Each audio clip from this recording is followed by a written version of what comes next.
Entonces, vamos a empezar hoy. No vamos a irlo dividiendo por capítulos, sino que vamos a ir contando ahí la historia más o menos. Entonces, vamos a empezar como en la serie de televisión.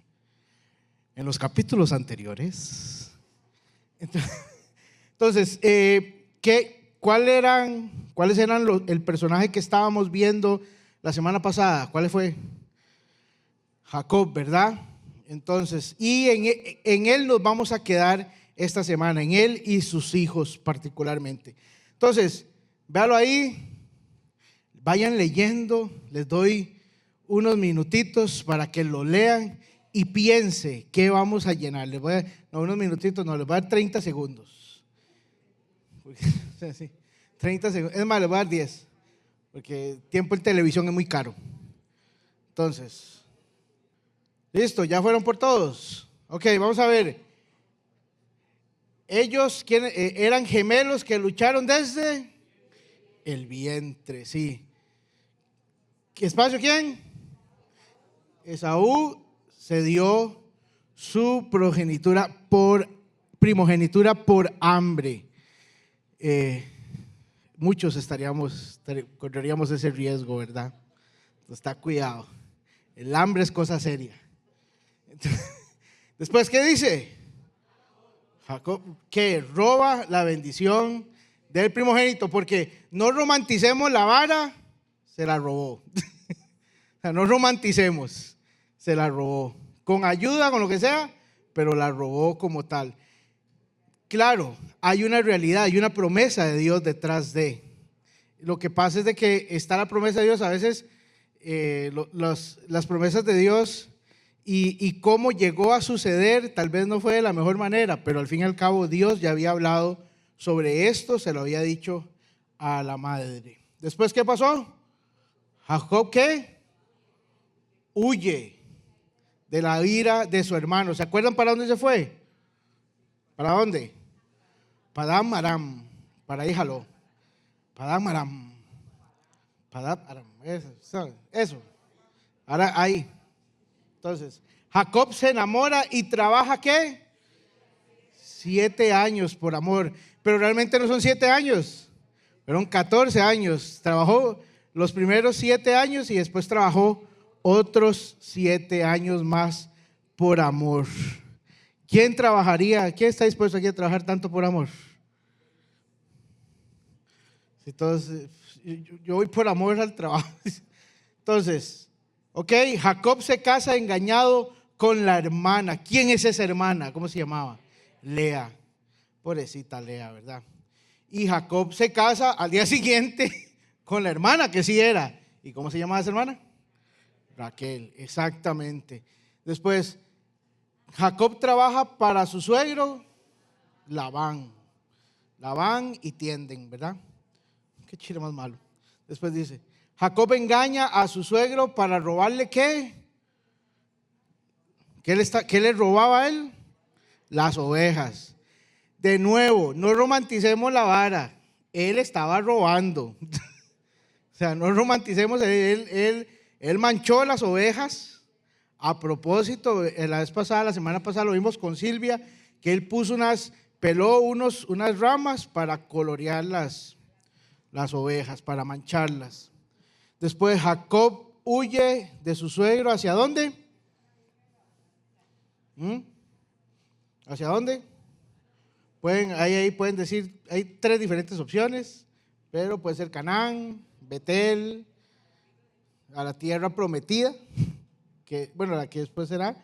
Y Jacob, ¿cuántos años trabaja en total para su suegro? Entre el amor y el trabajo, 20 años, exactamente. Primero trabaja 7 años, después vuelve a trabajar otros 7 años por amor y trabaja después 6 años más para obtener su libertad. Yo llevo ya más de 24 años trabajando y no tengo todavía la libertad. ¿Cuántos se han metido a Ledus? A ver cuántos años le quedan. No hay cosa más deprimente que Ledus. Pero y saber la pensión que le va a tocar a una. Ok, entonces, esto es un resumen muy por encimita de lo que vimos la semana pasada de de Jacob que nos va a dar pie para lo que vamos a ver ya esta semana. ¿Alguna duda? ¿Algún comentario? ¿Todo bien? Es un resumen, ¿verdad? Es un repaso de la semana pasada. Ok, entonces, ahora sí, la historia continúa. Ok, dice que cuando Jacob huye, Jacob va y lo que dice es que va a ir a la tierra donde está su familia y se va a topar ¿con quién? Con su hermano. Entonces, una de las cosas más relevantes de esto es que él no ha olvidado, obviamente, pues, la razón por la que él se fue. Y él tiene más de 20 años sin verse, porque podemos decir los 20 años que trabajó, pero el tiempo en llegar y de todo, más o menos 21 años pudo haber tenido la diferencia de verse. Entonces, él no sabe cuál va a ser la reacción de su hermano. No lo sabe. Yo tengo una historia ahí rápidamente. Yo cuando era chiquito era uno, ustedes lo ven a uno bueno, ¿verdad? Y todo, pero uno tiene pasado, ¿verdad?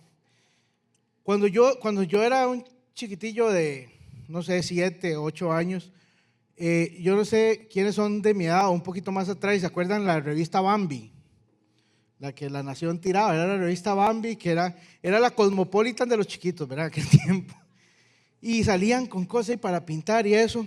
Y uno de los carajillos ahí del barrio llegó y lo veo que sale con una Bambi. Le digo, ¿y cómo lo consiguió? Y llega y me dice que se la robó del 11. El 11 era una pulpería allá por la casa. Y de verdad, le dije yo. Y me hace, sí. Y yo quería una. Y la manera de lograrla, obtener, era la misma manera que mi amigo la había obtenido, ¿eh? Entonces él llegó y me dijo, ¿cómo? Ya él me cuenta cómo se la robó. Y yo fui, hice lo mismo y me robé, la revista y nadie me vio. Y yo dije, yo nací para esto. Yo tengo habilidades para estas varas, ¿verdad? Entonces éramos 3. El otro, un amigo tenía Camote, es que era Camote, Chucky, Ratón. Así eran los apodos. Yo era Ratón. Camote ya tenía. Yo ya tenía y faltaba la de Chucky, ¿eh? Pero Chucky no se animó. Y yo le dije, como a mí me salió tan bien, tranquilo, yo se la consigo. Y cuando yo voy a agarrar la revista, el hijo del dueño me descubre y me dice, y yo entonces en mi desesperación la agarré y salí corriendo y el hijo del dueño se vino detrás mío. Corrimos como 500 metros. Llegó un punto donde yo nada más tiré la Bambi para arriba y seguí y corrí como 1 kilómetro más y ya cuando paré volví a ver que ya no venía el chaval y yo dije, ya, me salvé. Pero resulta que esa pulpería era la pulpería que cerraba más tarde, inclusive los domingos, cerraba a las 11 de la noche. Entonces, si alguien ocupaba algo en 5 Esquinas, donde yo vivía, y era, digamos, la cartulina, ¿verdad? Todos los hijos tienen una cartulina el domingo en la noche, o cualquier otra cosa, el 11 era el que salvaba la tanda ahí, lo que usted ocupara un domingo. Y yo, como por 7 años, no fui a la pulpería por temor a que me reconocieran. Porque yo vi, me van a ver, me van a decir, y me van a agarrar, y me van a golpear, me van a hacer de todo, ¿verdad? Y yo viví con ese temor. Y yo inclusive, aún ahora, yo paso por el 11 y me da miedo. Porque ahí todavía está, pero ya no es de la gente, es de un chino, para variar, ¿verdad? Todos los supers, pero se van convirtiendo en mini supers, todas las pulperías. Pero por mucho tiempo, el punto es de que yo viví con miedo por lo que yo había hecho. O sea, yo había hecho algo malo, eso no hay duda. Pero siempre viví por mucho, y cuando mis papás, no había cosa más que me generara más miedo un domingo en la noche que mis papás ocuparan algo de la pulpería. Porque yo era el mayor, entonces ¿a quién mandan? Al mayor. Y donde era el único lugar donde podía conseguirse las cosas. Entonces, la única opción, aparte del 11, era otra pulpería que quedaba como a 1 kilómetro más abajo. Y yo me caminaba ese kilómetro por miedo nada más de no ir a que me descubrieran. Y muchas veces nosotros vivimos así, y cuando vemos la historia de ¿cómo se llama? De Jacob cuando va a encontrarse con Esaú, muchos de nosotros vivimos con miedo a través de nuestra vida por acciones, por situaciones que realmente nosotros hicimos mal y que nos detienen. Y ese miedo muchas veces nos detiene de hacer cosas, nos detiene de realizar, de acercarnos, de lo que sea. Jacob sabía que había hecho algo malo, si no, no hubiera huido. Pero él vuelve con temor, porque iba a decir, aún después de 20 años, no sabía qué es lo que iba a suceder. Inclusive, Jacob cuando va a llegar a ese punto, él envía mensajeros para decirle a Esaú: viene tu hermano. ¿Y qué es lo que pasa? Le pasa lo peor que le podía haber pasado. Los mensajeros vuelven y le dicen: papillo, su hermano viene, y viene con 400 hombres. Entonces, usted, ¿qué se imagina de entrada? Jacob se imagina, viene a desquitárselas. Entonces, y eso es un vacilón, porque él lo que hace es separa toda la gente que venía con él. Recuerden que Jacob sale de Labán, sale con toda su familia, con sus esposas, concubinas, con sus hijos, que en ese momento eran 12, y viene con criados, viene con ganado, viene con un montón de cosas. Y él llega y dice: voy a separar el grupo en dos, porque para que si van a matar a alguien, que se entretenga con unos y los demás nos dé tiempo de huir. Esa era la mentalidad, y eso me recuerda. Yo hace como unos años, antes de pandemia, yo me acuerdo, yo salía de la casa y la parada del bus era aquí, ¿verdad? Pero había una persona allá, otra persona allá, dos por acá, dos por allá, porque era el tiempo en que asaltaban a la gente a las 6 de la mañana en las paradas de buses. Entonces, como era una moto con dos, alguno va a cromar, pero los demás están largos para huir, ¿verdad? Y que no los asaltaran. Y ese fue el pensamiento de Esaú. Si él viene con los 400, si va a matar a alguien, que mate a unos y que los otros puedan huir. Pero, y lo vacilón es de que si leemos, Dios fue el que le dijo a él que se fuera. Dios, vea cómo, muy a pesar de las promesas de Dios, él sigue viviendo con temor de lo que pudiera haberle pasado. ¿Cuántos de nosotros vivimos así? Vivimos con miedo, aún sabiendo que Dios nos ha hablado con respecto a algo. Pero bueno, entonces él separa a la gente. Entonces él ora. Es una de las cosas increíbles de Jacob. Ora y le recuerda a Dios sus promesas. Una de las cosas que él hace: acordate, ¿verdad? Que vos me prometiste eso. Él dice: van a venir a matarme, pero Dios, acuérdese de tal cosa. Es como cuando nosotros oramos, como: Dios, acuérdese lo que dice la Biblia, ¿verdad? Como si Dios nos acordara. Pero eso fue la reacción de él. Y preparó regalos para enviar delante de ellos. Solo para que se hagan una idea, él mandó 200 cabras, 20 chivos, 200 ovejas, 20 carneros, 30 camellas con sus crías, 40 vacas, 10 toros, 20 burras y 10 burros, y lo puso en rebaños. Y le dijo a sus empleados: vayan, y cuando se topen a Esaú y él pregunte: ¿de qué es esto?, ustedes le dicen: estos son regalos de mi señor, de mi jefe, por decirlo así, para mi señor Esaú. Entonces, porque claro, él necesitaba ayudarle a Dios. Él creyó en las promesas, sí, le recordó las promesas, pero aún por si acaso, le voy a ir aflojando también a Esaú un poquito más. Y él hace todo este show, o toda esta expectativa, con la idea de ir suavizando un poco a Esaú. De nuevo, vamos a grandes rasgos sobre la historia. Y sucede una de las cosas, uno de los, ¿cómo se llama? De los aspectos que más relevancia se le da a la historia de Jacob es cuando él pelea con Dios.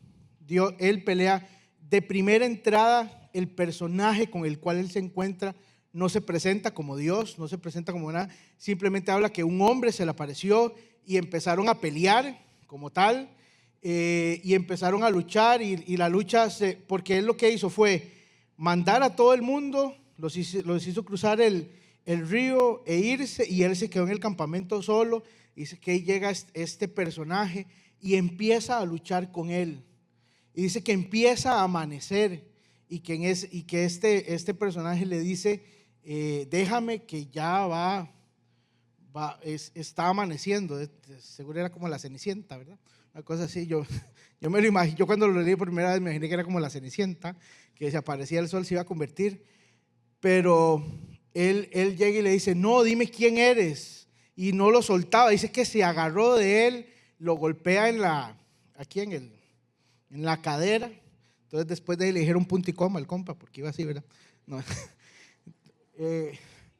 Y entonces y él pelea al final. Después de esto, hay lo relevante de esta historia, o el punto aquí es la transformación que sucede, porque él al luchar con Dios, si vemos la historia de Jacob fue un engañador. De hecho, su nombre lo dice. O sea, su nombre es, pasó de ser Jacob a convertirse a Israel. ¿Por qué? Porque originalmente Jacob lo que significa es suplantar, engañador.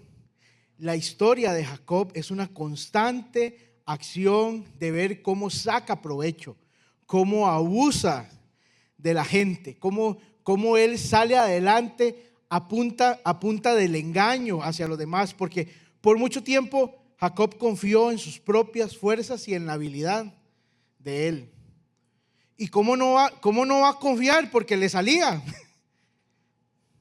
Ojo, usted y yo tenemos habilidades, dones que Dios nos ha dado, y muchas veces en vez de vivir en la gracia, vivimos por gracia.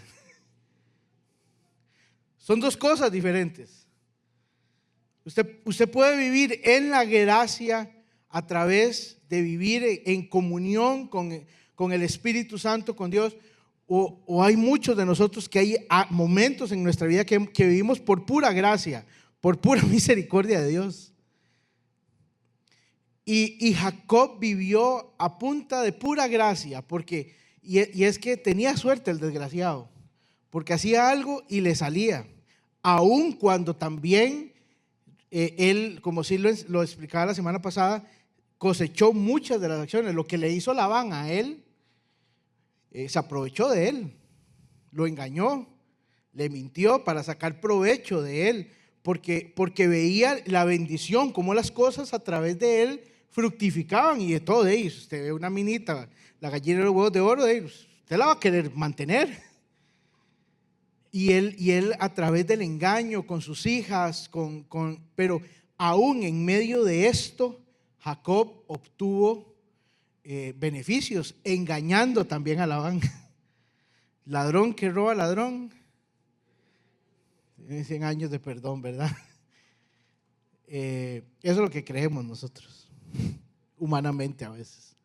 Pero entonces el cambio de nombre, porque él llega y le dice, este ser, al final se muestra como Dios. Algunas personas dicen que es una teofanía, una manifestación de Jesús, es un ángel de Dios, lo que sea. Era un ser sobrenatural. Y llega y le dice, y lo que hace es transformarlo. Recordemos que en la Biblia, cuando cambia de nombre, lo que sucede también es una transformación. Cuando Jesús cambia nombres, cuando Dios cambia nombres, lo vimos con Abraham, lo vimos con Sara, lo estamos viendo aquí con Jacob.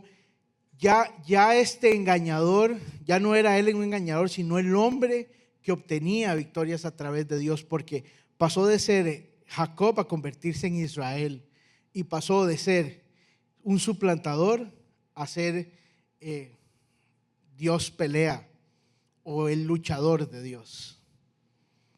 Entonces, pregunta. Y tomémonos unos segundos. ¿Qué ha venido usted luchando, peleando, buscando con sus propias habilidades, con sus propias capacidades, con sus propias fuerzas, con su propia astucia?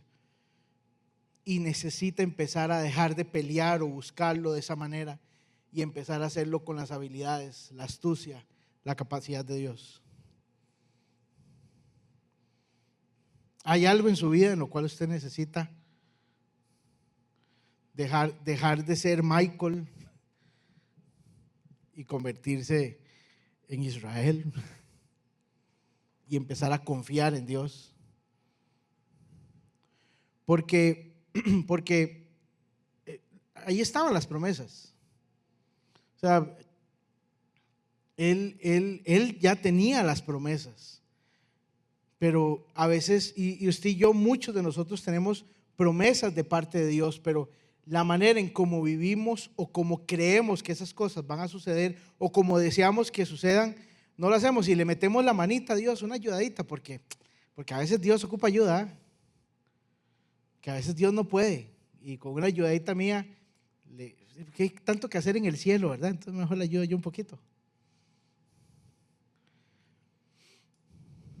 Y ¿qué debemos de empezar a vivir en el Espíritu y empezar a confiar en Dios?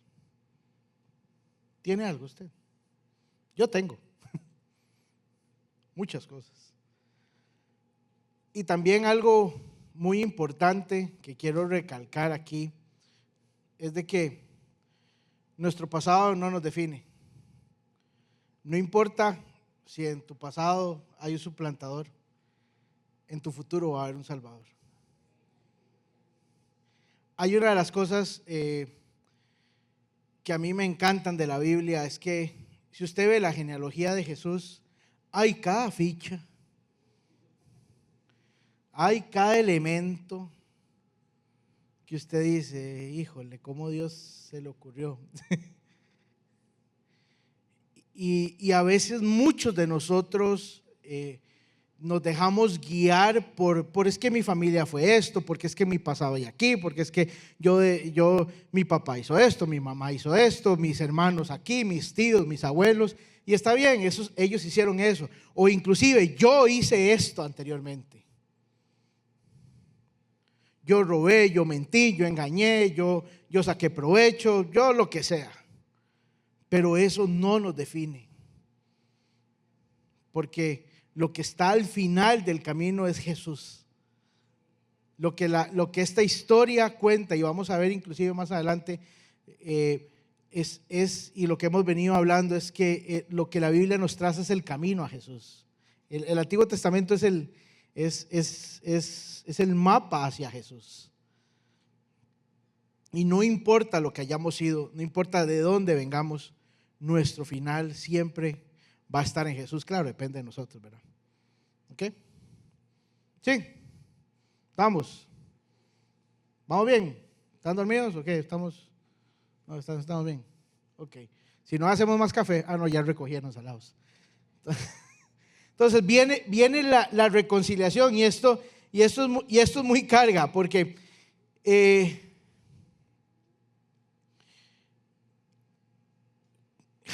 Jacob iba con miedo. Jacob iba con miedo de qué es lo que le iba a hacer su hermano, qué es lo que iba a pasar. Pero ¿qué es lo que se encuentra?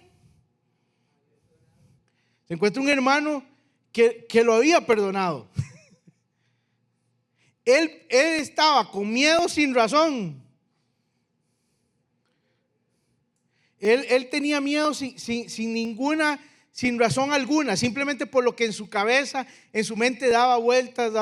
Y muchas veces, muchos de nosotros nos detiene el temor de qué podrá pasar. Vean, hay algo que inclusive yo a nivel de coaching, de trabajo, inclusive a nivel con psicólogo, lo he tenido que trabajar, porque yo sobrepienso mucho las cosas. Entonces, yo a veces no digo cosas por qué irá a pasar, o cómo se irá a sentir la otra persona, O yo no hago cosas porque, y si le hago daño a alguien, y ojo, no estoy hablando de matar ni nada por el estilo, sino, o sea, ir a robar, sino a veces me detengo por temor a cosas que ni siquiera yo tengo control. Y Jacob estaba con miedo de llegar donde su hermano porque había un temor en él de que su hermano, qué iba a hacer con él, qué iba a pasar con él. Y lo que vemos es que yo lo que pienso, la Biblia no lo dice, es de que de alguna u otra manera Dios ya había trabajado en Esaú. Y Esaú, porque la reacción de Esaú al verlo no es una reacción normal o de alguien que está resentido, porque la Biblia me dice que su hermano viene y lo abraza y se le guinda y le da un beso. O sea, son cosas que usted no hace cuando usted está cabreado con alguien. ¿O sí? Usted, raro. O sea, no, o sea, eso naturalmente no sale. Y vean, hay algo tan increíble aquí de ver el perdón de Saúl. Y yo ¿cómo es que se llama? En Auténticos, y cuando me toca hablar del perdón, yo lo recalco porque yo lo digo, para mí el perdón es el acto más carga y egoísta a la vez, porque el perdón es para mí. El que se beneficia del perdón no es la otra persona, porque ¿quién es el que tiene el mosquero adentro? Soy yo. Entonces, usted debería de preocuparse con urgencia de si tiene algo contra alguien, perdonarlo. Porque a lo mejor puede usted estar como Jacob, haciéndose un mundo en la jupa y la otra persona ni lo pela. Y hay veces que llega y dice, yo llegué y le pedí perdón, y a veces esperamos esa reacción de que ay, se abrazan y lloran, y a veces no, tal vez la otra persona ni reacciona porque la otra persona no tenía nada que perdonar, o porque ya había perdonado, o porque lo que usted cree que le hizo, que le dolió, ni siquiera le dolió. Y al fin y al cabo, o sea, y de verdad, aunque sea solo por pensar en uno mismo, si usted tiene que perdonar a alguien, hágalo, aunque sea solo por usted. Lo que la otra persona haga, lo que la otra persona diga, lo que la otra persona sienta, ya ese es un problema de la otra persona. Pero por su beneficio, perdone. Perdone y conviértase usted tal vez en Esaú, donde la otra persona se acerque o usted se acerque y no haya nada que hacer, porque pregunta,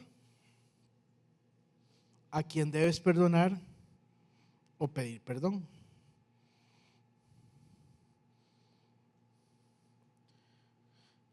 Escriba ahí donde tiene, escriba ahí un nombre o escríbalo en su celular ahí. Si usted saque ahí su celular y habla el blog de notas. Ahí saquen ahí el celular. Todos tenemos a alguien, o sea. Y escriba el nombre de esa persona. Y póngase como tarea, no hoy, o sea, no vamos a pedir hoy, pero póngase como tarea esta semana. Tender puentes. Nosotros los hijos de Dios estamos llamados a tender puentes. Porque tal vez por mucho tiempo hemos destruido puentes, hemos destruido relaciones, hemos permitido que nos alejemos por temor, por dudas, por lo que sea.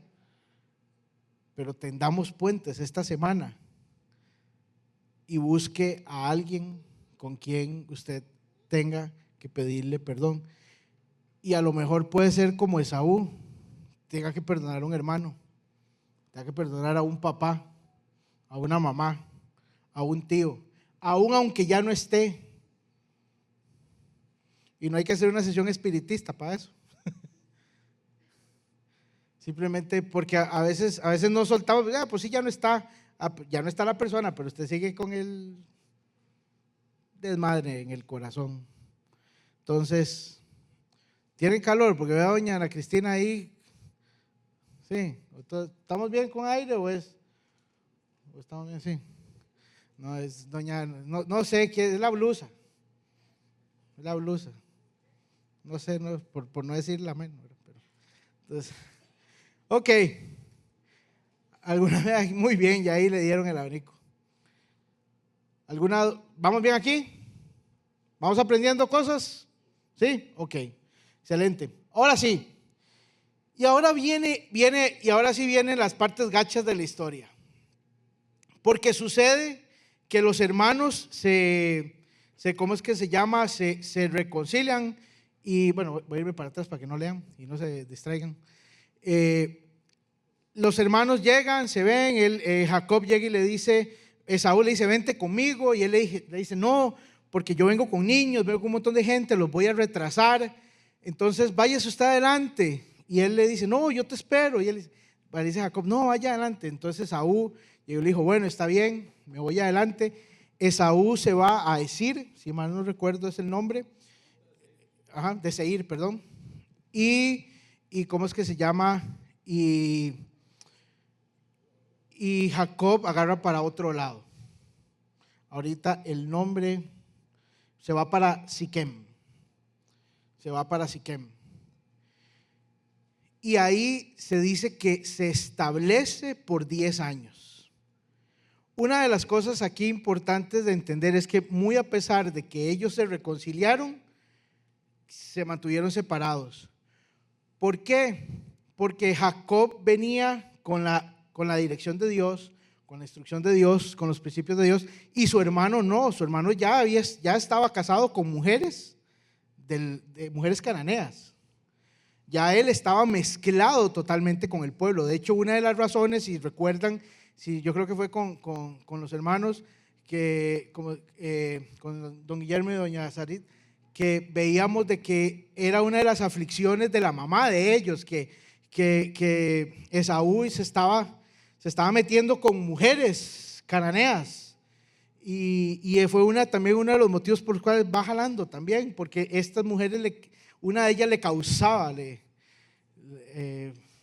la jodía a la suegra, ¿verdad? Y uno como hijo no hay nada más complicado que tener a la mamá y a la esposa agarrados. Qué cosa más difícil es eso. Yo nunca, que mi madre es una madre santa. Entonces, no, sí, en algún momento tuvieron sus problemas y es complicado. Entonces, sus diferencias, problemas no diferencias. Pero entonces ellos igual, aunque ya se reconciliaron, decidieron no seguir, o sea, cada uno por su lado.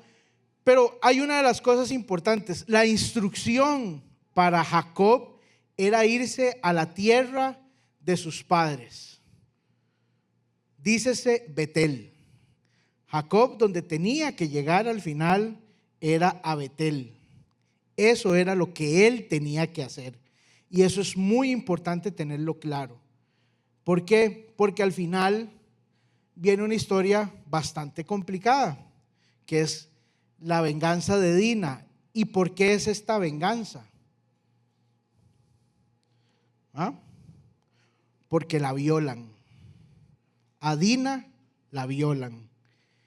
La viola el hijo como del mandamás de la zona de Siquem. De hecho, él se llamaba Siquem.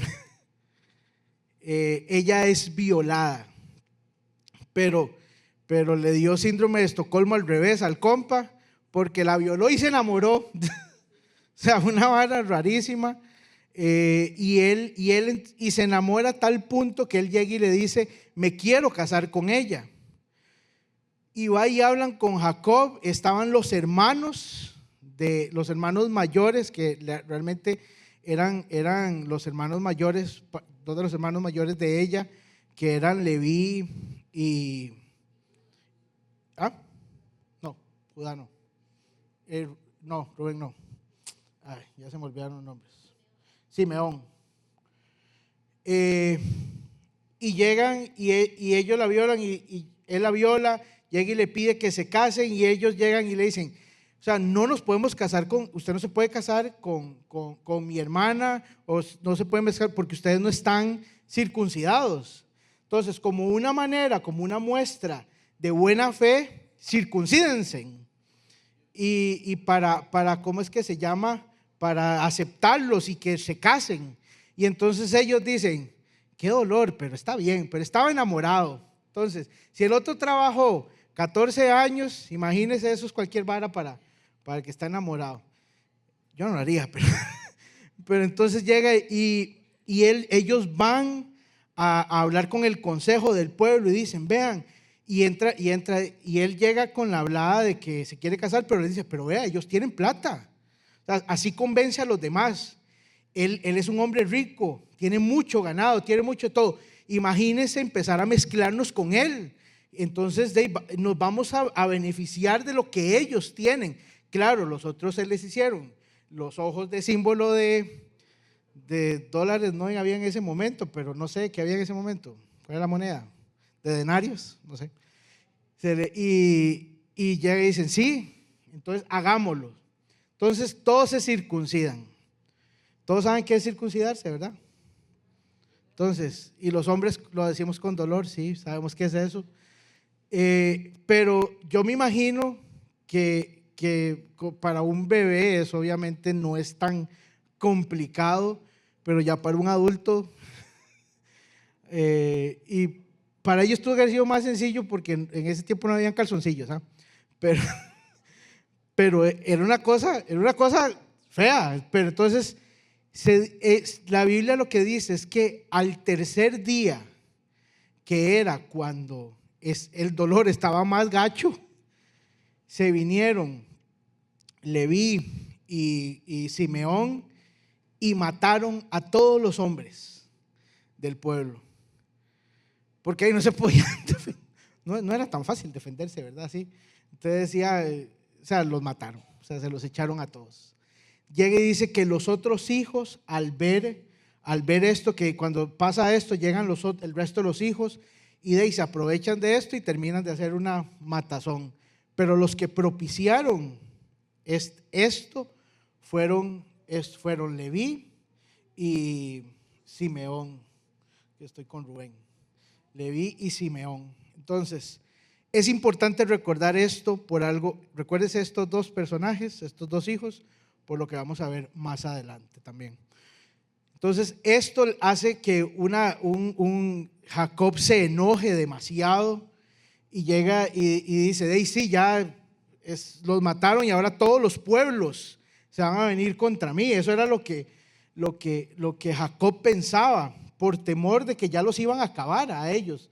Hay ciertos estudiosos que llegan y dicen que ellos cometieron esto primero, esto no hubiera pasado, se dice, si Jacob se hubiera ido a Betel, directamente a la tierra de sus padres. Tal vez eso no hubiese pasado. Bueno, de fijo no hubiera pasado. No sé, y no quedarse en Siquem. El otro punto es de que al estar ahí ellos 10 años, ya dicen que ya, y de hecho lo vamos a ver dentro de unos minutos, ya ellos estaban contaminados, y la manera en cómo ellos reaccionan es una manera loca. Hicieron una matazón, o sea, es que no fue que mataron al hijo, al que violó y al papá, a Siquem y al papá, sino que mataron a todo el pueblo. Entonces y viviendo ahí en la tierra de Canaán, ellos se terminaron de contaminar de esa manera de vivir. Entonces, que eso también ayudó a que ellos hicieran esto. Y al fin y al cabo vemos cómo muchas veces, y lo hemos pasado a través de nuestra vida, cómo el no seguir la instrucción exacta de Dios nos va a traer consecuencias. Yo una vez me acuerdo que iba en un bus de San Pedro y para el bus, y ¿cómo es que se llama? Y yo oigo que me dice así, me dice, bájese por delante. Y yo, no, hombre, es por delante, está más complicado. Y bájese por delante. Yo, no, y me bajo por atrás. Y cuando me bajo por atrás habían 3 compitas que cuando yo llegué y me volvieron a ver, se vieron entre ellos y se pararon detrás mío. Y yo dije, aquí ya me sonaron. Y por dicha, yo cuando puse un pie debajo, salí corriendo. Uno de ellos me agarró el bulto, pero En ese tiempo no tenía este físico, entonces era más rápido. Entonces me salvé de un asalto, pero estuve apenas de que me asaltaran por simplemente no seguir una dirección sencilla: bájese por delante. ¿Cuántas veces Dios nos ha dicho algo? Usted tiene claro, haga esto, no haga esto, quédese callado, diga esto. Y por no hacerlo, tenemos consecuencias. Consecuencias tan complicadas como las de Dina, o cosas más sin sentido, pero de verdad, seamos sensibles a la instrucción de Dios. Ok, entonces la pregunta es, ¿qué estás dejando a medias? Jacob se quedó a medio camino. ¿Qué estamos dejando nosotros a medias? ¿Qué sabe usted que Dios le ha hablado y no ha empezado a hacerlo? ¿Hay algo?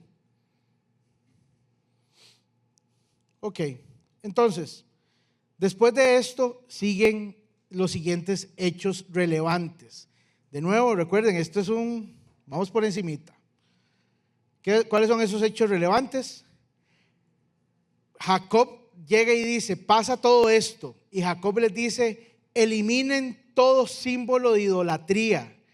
Sus hijos tenían dioses, estatuas, símbolos ahí en medio de ellos. Esos 10 años realmente habían contaminado a la familia de Jacob. Y es tanto la reacción de él que llega y dice que eliminen todo símbolo de idolatría. Bueno, y una de las cosas vacilonas cuando leía esto, y lo veo a nivel histórico, lo vemos todavía ahora. Hay algo que el pueblo de Israel hace. No sé si ustedes lo han visto a nivel de todo de los conflictos armados y demás. Hay una política, y yo le decía ayer a Silvia, yo veo esto y veo esta historia y digo, desde aquí viene esto. Hay una política que tiene el gobierno de Israel, que si alguien me hace algo, a nivel de guerra militar, ellos hacen algo todavía más peor, algo de mayores consecuencias, porque la manera en que ellos operan es, ok, usted me hace eso, ahora yo le hago esto, para que usted la próxima vez se lo piense antes de hacerme algo. Y eso es real, así es como opera el ejército de Israel. Y usted dice, un ejército tan pequeño, de un país pequeño, y tiene unas capacidades militares de inteligencia y de todo, que uno llega y dice, bueno, ahí uno puede ver el favor de Dios, pero uno ve eso, como a nivel, ellos aquí llegaron, y Jacob tenía miedo, pero si yo hubiera sido de los otros pueblos, digo, si le hicieron esto a esta gente, yo no les voy a hacer nada, ni me les voy a meter, pero bueno. Entonces, Jacob elimina la idolatría, pide que lo eliminen, se muda ahora sí a Betel, donde están sus padres. Dios le reconfirma su nombre, le dice que él ahora es Israel, que Dios está peleando con él, le recuerda las promesas que vienen desde Abraham y que esas promesas le alcanzan a él. Dios se le manifiesta, es una de los yo soy de Dios, donde él le dice yo soy el Shaddai, donde le dice yo, y eso significa que Dios es todopoderoso, que él todo lo puede y que él tiene cuidado de él.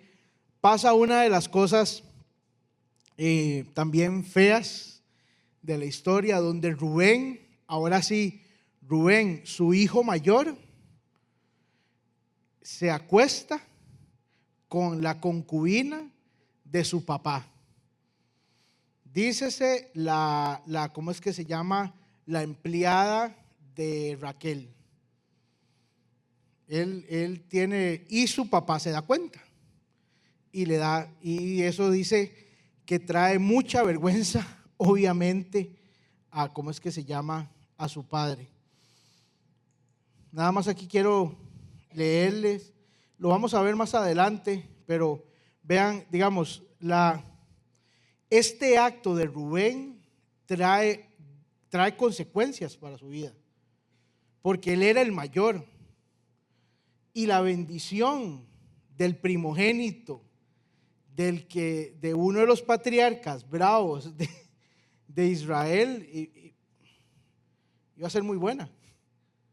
Pero veamos cómo en el 49, lo vamos a ver más adelante también en las próximas semanas, pero llega y le dice: Rubén, tú eres mi hijo mayor, mi fuerza, el hijo de mi juventud vigorosa. Tú eres el primero en rango y el primero en potencia, pero eres tan intempestuoso como una inundación, y ya no serás el primero, pues te acostaste con mi esposa y deshonraste mi cama matrimonial. Este acto le trajo consecuencias a Rubén. Si vemos el orden de los hijos de, ¿cómo es que se llama? De Rubén, de Jacob, es primero Rubén, sigue Simeón, sigue Leví y sigue Judá. Me quedo aquí.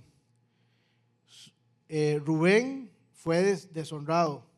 Los otros dos hicieron esa matazón y por ende también en parte de las bendiciones no les fue tan bien como querían. Y el que seguía, ¿quién era? ¿De dónde viene la descendencia de Jesús? De Judá. Las acciones de estos les quitaron esto.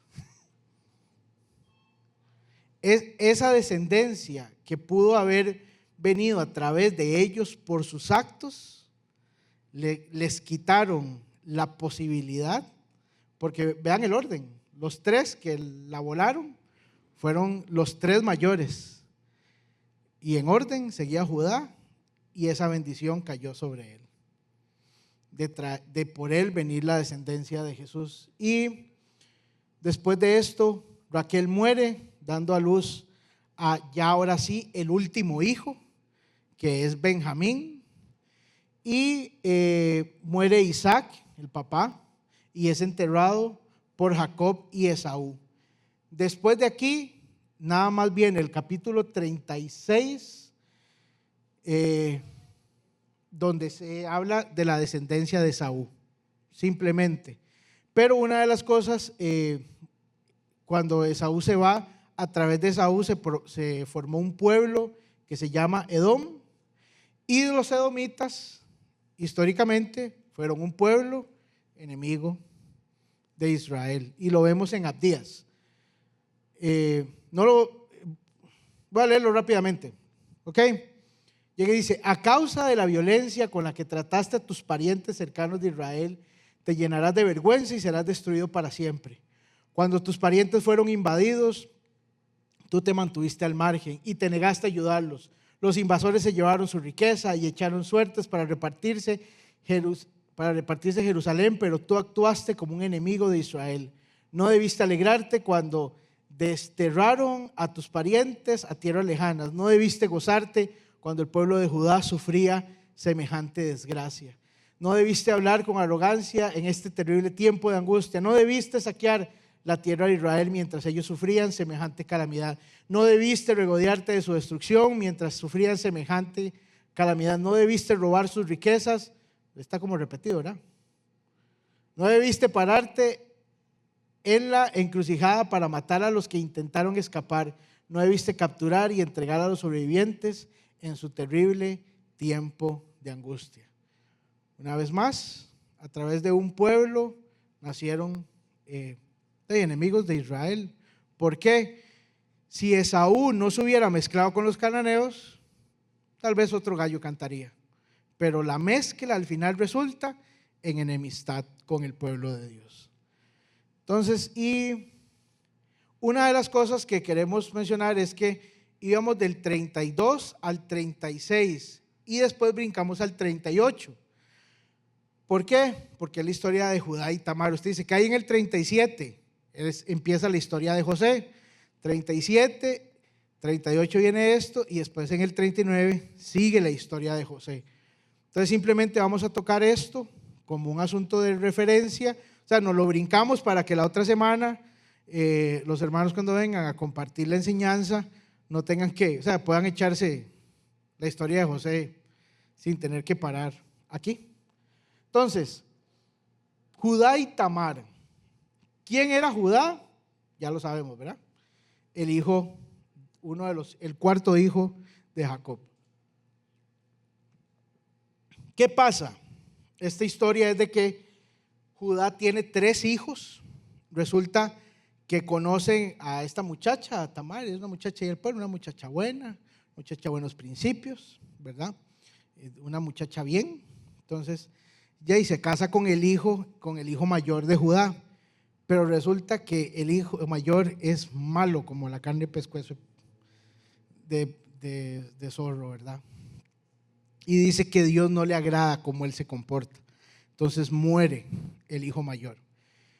En aquellos tiempos, y ella no había quedado embarazada, en aquellos tiempos la costumbre era que si el hermano mayor moría y la esposa no tenía hijos, el hermano que seguía se casaba con ella, y el primer hijo de ellos no era de ese hermano, sino que era la descendencia del hermano mayor.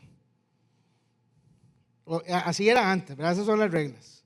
Entonces, al segundo hermano, cuando se casa con ella y tiene relaciones sexuales, perdón, con la chiquita, ¿verdad? Tiene, ¿verdad? Lo que hacen las abejitas y los abejorros. Entonces, tienen eso, ¿verdad? Entonces, él llega y dice que él no quería darle un hijo, porque sabía que no iba a ser su hijo. Entonces, específicamente en la Biblia llega y dice que él culminaba fuera de ella. Si no sabe qué es eso, en los libros del MEP que quitaron explican claramente qué es esa vara. Pero aquí ya todos sabemos qué es. Entonces, él terminaba fuera de ella. Y dice que a Dios no le agradó tampoco esa actitud de él. Entonces se lo echó. También se murió. Quedaba el tercer hijo. Entonces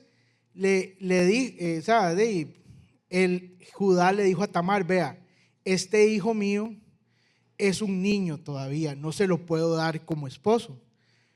Váyase para donde sus papás, y cuando él ya sea mayor, punches, ¿verdad? Entonces, y tiene ahí ya lo que usted quiere. Entonces, porque no tener un hijo en aquellos tiempos era viuda y sin hijos, estaba jodida, ¿verdad? Entonces, ella se va a su casa, a sus papás, pasan los años y ella se da cuenta, ya le llegan a decir que el hijo de Judá ya está grande, ya puede casarse, pero Judá decide que no, que él no quiere que ellos se casen, él conscientemente lo hace. Entonces, esta muchacha, como una manera de no quedarse sin nada, llega y se dice que ella se quita su velo de luto y se viste como una mujer sensual, ¿verdad? Y se va y se lo topa. Y en aquellos tiempos habían prostitutas en el templo. Entonces, que cuando Judá va, ¿verdad? Porque Judá cochinón, ¿verdad? Fue y la vio y dijo, pero no la reconoció. Pero dijo, esta muchacha, ellas llegan a un acuerdo. Él le dice, pero no ando plata, ¿acepta simpe? Y ella, no tengo en el banco todavía. Entonces él cuando llega a que le va a dar un cabrito, él dice que se lo va a mandar y le dice, no, yo no creo en usted. Deme su sello. El sello es como lo que vemos muchas veces en las películas, un anillo que sirve para marcar y sellar cartas. Eso solamente el dueño de eso lo tenía. Dice que el cordón lo que se hace es donde se guardaba el sello, y el báculo, que el báculo era un símbolo de poder. Y él dice, déjeme eso, cuando usted me dé el cabrito, yo se lo devuelvo. Hacen lo que tienen que hacer, ¿verdad? Y de eso nace un bebé. Ella queda embarazada, ¿verdad? Pero él cuando ya Judá, después de eso, se va y manda el cabrito, y la muchacha ya no estaba, porque Tamar lo hizo solo una vez, ¿verdad? No fue que lo agarró por deporte, no fue que se hizo un OnlyFans ni nada por el estilo. Entonces, él ya ahí pasa el tiempo y le llega el chisme a Judá. Viera que Tamar está embarazada. Entonces él piensa, esta mujer lujuriosa se metió con un hombre, siendo ella viuda, y está embarazada. Entonces lo que él dice, mátenla, apedréenla. Eso es lo que él dice. Y cuando seguro se le va, ella oye esto y ya la van a matar, ella saca ¿cómo es que se llama? El báculo, el sello, el cordón, se lo manda a Judá, y Judá cae en cuenta de que aquella mujer del pasado había sido su nuera, su nuera. Entonces, eso ni Talía con ninguna de María Mercedes, María del Barrio, sale. O sea, es una historia novela increíble. Entonces, y ahí Judá lo que llega, y ciertamente Tamar ha sido más justa que yo, y ella termina teniendo el hijo, dos hijos, ¿sí? Entonces, ¿qué es lo que pasa? Simplemente ahí lo que hay que rescatar es lo que está en Mateo 1:3, donde que llega y dice Judá, cuando está hablando de la genealogía de Jesús, dice Judá fue el padre de Fares y de Sera, la madre de ellos fue Tamar, porque ya ahora sí, él ya no se la dio al hijo, se la dejó él, viejo cochino, ¿eh? Entonces se la dejó él, y dice que Fares, su hijo mayor, fue el padre de Ron, el Ron fue el padre de Ram, y ahí sigue y sigue y sigue hasta Jesús. Entonces hay aquí el punto de esto a rescatar es, de nuevo, en el Antiguo Testamento hay ciertas historias cuya único motivo de que estén ahí es para dar seguimiento a Jesús, de cómo todo sigue a Jesús. Esta es una de esas historias, donde es una novela ahí rarísima, ¿verdad? De verdad, es una trama increíble, pero el fundamento de esto es entender de que Jesús viene ¿cómo se llama? De Judá, de Jacob y de todo. Entonces, y con eso terminamos el día de hoy.